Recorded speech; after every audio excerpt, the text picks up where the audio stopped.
కోడిగుడ్డు చికెన్ వాడకం తగ్గిపోతే రైతులకి పౌల్ట్రీ యజమానులకి చాలా కష్టం నష్టం. ఎందుకు? వాళ్ళు రోజు లక్షలాది కోళ్ళు అమ్మితే లక్షలాది కోట్లాది గుడ్లు అమ్మితే అవి తింటేనే వాళ్ళకి లాభం రొటేట్ అవుతూ ఉంటుంది. కాబట్టి ఇంకోటి అక్కడ ఈ బర్డ్ ఫ్లూ కారణంగా అవి చచ్చిపోతూ ఉన్నటువంటి సందర్భంలో తొందరగా ఇవి తినేసేయాలని కోరుకుంటారు.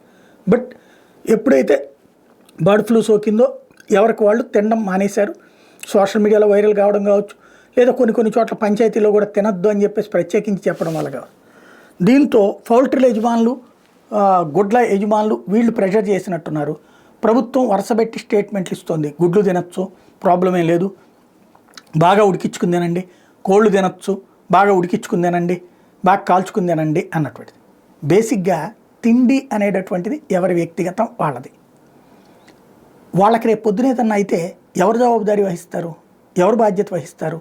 ఇప్పుడు కొంతమంది ఇదే పట్టుకుపోయేసి ఏడబడితే అక్కడ పడేస్తున్నారు, లేకపోతే సోకిందో లేదో తెలియదు. ఇప్పుడు మనకి రోగం అంటే ఐడెంటిఫై చేయొచ్చు.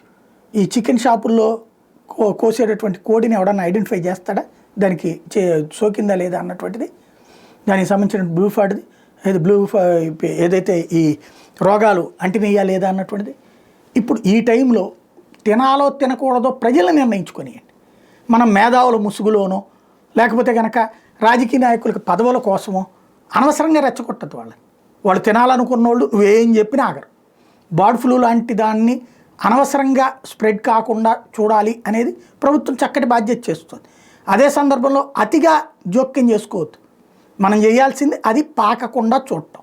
అదే సమయంలో తినకపోవడం అన్నటువంటిది ఆ తినే వాళ్ళకు వదిలేస్తే బెటర్, వాళ్ళ చాయిస్కి.